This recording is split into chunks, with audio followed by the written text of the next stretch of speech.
रंजीत सैनी धड़ल्ले के साथ धर्मशाला की आड़ में कर रहा है गांजे का कारोबार। उत्तर प्रदेश जनपद मुरादाबाद में नशे का कारोबार रुकने का नाम नहीं ले रहा है। एक और मामला सामने आया है डबल फाटक थाना कड़घर क्षेत्र से। रंजीत सैनी जो कि अपनी मां के साथ धर्मशाला की आड़ में कर रहा है गांजे का कारोबार और नशे के कारोबार को बढ़ावा दे रहा है, जिससे युवा पीढ़ी पूरी तरह से बर्बाद हो रही है।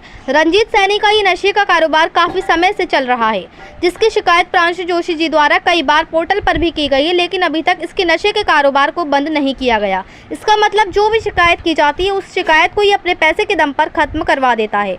तो वहीं एक सवाल ये भी उठता है कि धर्मशाला की आड़ में इतना धड़ल्ले से गांजा बेचना, नशे का कारोबार करना, ये किसी न किसी के संरक्षक में चल रहा है। तो वहीं इसी पर प्रांशु जोशी जी ने कहा कि हमारे माननीय मुख्यमंत्री जी के आदेशों के अनुसार भारत नशा मुक्त होना चाहिए, लेकिन कुछ लोग हैं जो गांजा और स्मोक का कारोबार करते हैं, जिसके लिए मैंने आंदोलन छेड़ा हुआ है और कई बार इनको चेतावनी भी दी है और एप्लीकेशन भी दी है, लेकिन उसके बावजूद भी इनका ये कारोबार बंद नहीं हो रहा है और उल्टा ये हमें ही अपने गुर्गों द्वारा जान से मारने की धमकी दिलवा रही हैं। प्रांशु जोशी जी ने कहा कि रंजीत सैनी नाम का व्यक्ति गांजे का कारोबार धड़ल्ले के साथ कर रहा है। पहले ये खोखे में कर रहा था, लेकिन पुलिस प्रशासन ने उसे बंद करवा दिया और अब ये धर्मशाला की आड़ में अपनी मां के साथ गांजे का कारोबार कर रहा है। ये कारोबार किसी न किसी के संरक्षक में हो रहा है और एक बार युवा पीढ़ी नशे की लत में लग जाती है तो उसके बाद वे नशे के लिए और भी अपराध करने के लिए तैयार हो जाते हैं, जिससे और भी अपराधों को बढ़ावा मिलता है। हिंदू समाज पार्टी युवा मोर्चा को चाहे सड़कों पर उतरना पड़े, लेकिन इस कारोबार को बंद करवा कर ही रहेंगे। प्रांशु जोशी जी ने कहा कि हमने इसमें माननीय मुख्यमंत्री जी को पोर्टल भी किया है, अब देखना ये होगा कि इसमें क्या कार्रवाई होती है। मुरादाबाद से परवेज अंसारी की रिपोर्ट।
जी प्रांशु जोशी जी, आप प्रेसगांव का करिए, आप क्यों करिए, क्या वजह है? देखिए, हमारा सीधा सिद्धांत है कि नशा मुक्त भारत हमारे माननीय प्रधानमंत्री, माननीय मुख्यमंत्री जी के आदेश हैं कि नशा मुक्त होना चाहिए भारत से।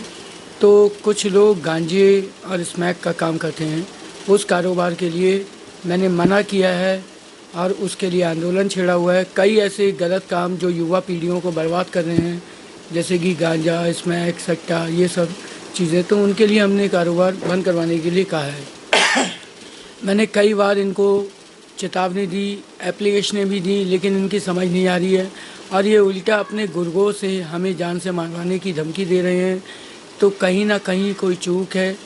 रंजीत सैनी नाम का एक व्यक्ति है जो गांजे का कारोबार करता, पहले खोखे से कर रहा था, फिर पुलिस प्रशासन ने उसको बंद करवाया, वो सहारे कार्य किया, लेकिन आज वो अपनी धर्मशाला की आड़ में अपनी मां के साथ गांजे का कारोबार कर रहा है। जिससे युवा पीढ़ी बर्बाद हो रही है, उसमें हम कभी भी नहीं चाहेंगे कि युवा पीढ़ी बर्बाद हो। और युवा पीढ़ी आज जाग रही है, तो इस कारोबार को बंद करवाने के लिए चाहे मुझे अपने प्राणों की आहुति देनी पड़े, मैं तैयार हूँ, लेकिन इस कारोबार को अब बंद करवा के ही दम लूँगा।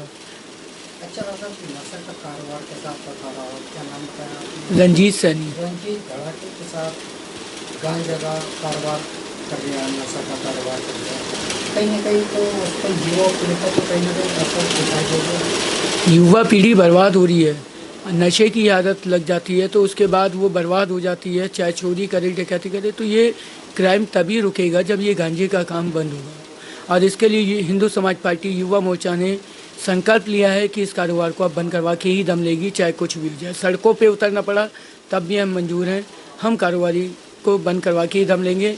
आज हमने माननीय मुख्यमंत्री जी को पोर्टल भी किया है और उसके बाद देखते हैं पुलिस क्या कार्रवाई करती है।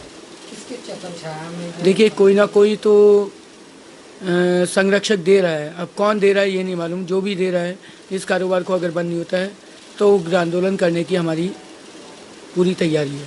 इससे पहले भी आप पहले भी मैं दे चुका हूँ, लेकिन आज फिर मैंने माननीय मुख्यमंत्री जी को पोर्टल किया है। तो कहीं ना कहीं ऐसा तो नहीं है किसी राजनीति? देखिए, हो सकता है कोई दबाव हो सकता है, लेकिन हमारे माननीय मुख्यमंत्री जी, हमें मालूम है, पूरा विश्वास है, पूर्ण रूप से विश्वास है कि इस कारोबार को बंद करवाने में हमारा साथ देंगे और उनके हम नक्शे कदम पे चल रहे हैं। हम इस कारोबार कर रहा, कौन से इलाके में कर रहा, कौन सा थाना लगता है? देखिए, थाना कटघर लगता है, दसरा चौकी लगती है और धर्मशाला है, उसमें आड़ में कर रहा है वो, और इस कारोबार को बंद करवाएंगे। जय श्री राम, वंदे मातरम।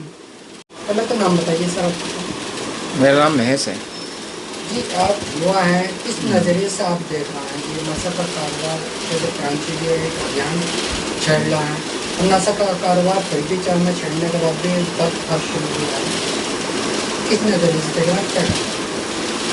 हम कहना चाह रहे हैं कि सर, पुलिस वालों के बच्चे भी इस पे ये हो रहे हैं, नशा कर रहे हो, इसमें गांजा। तो आज इनके पापा पुलिस वाले हैं तो ये नशा करेंगे बच्चे, तो ये क्या बनेंगे? ऐसी शिक्षा विभाग के भी है, रेलवे के अधिकारियों के बच्चे हैं, रेलवे कॉलोनी में बहुत नशा कर रहे हैं। ये सब फाटक से ही आ रहा है और रंजीत नाम का लड़का ही इसे बेच रहा है। और जोशी जी जो भी कुछ कर रहे हैं, ये बहुत ही अच्छा कर रहे हैं।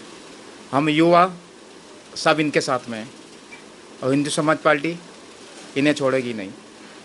क्या मतलब है, इन्होंने पहले भी एप्लीकेशन पोर्टल पर लगाई थी, फिर भी चाहे अब फिर दोबारा पोर्टल पर लगाई है, तो कहीं ना कहीं किसी को चक्कर खाया में तो फल फूल में। हाँ, ऐसा हैगा। और जोशी जी को भी बहुत धमकियाँ मिली है कईयों के पास में, और हम बता नहीं सकते किस किसने धमकी दी है। अच्छा, ये कौन कर रहा है, कहाँ पर करता है? ये दसरा चौकी है, पुल के नीचे फाटक है, यहाँ ही कर रहे हैं। और अब यहाँ से ख़त्म करके ये धर्मशाला में कर रहा है। क्या नाम है इसका जो कर रहा है? रंजीत नाम है। इसकी तो लेडीज भी है, वो उसकी माँ है। हाँ, ये नशे के कारोबार जो करते हैं, जैसे कि दांतों में खून लग गया इनके, अब इनके सारे परिवार के आदमी करते हैं। जैसे एक बंद हो जाता है तो माँ संभाल लेती है, ऐसे ही चलता है। नशे का काम ऐसे ही होता है। तो कहीं ना कहीं दसराय के आसपास के इलाकों के अंदर सब कुछ गांजा का काम ये पूरे फाटक में फैला है। पूरा फाटक। हाँ, हल्के हल्के पूरे में जा रहा है, पूरे मुरादाबाद में। सही।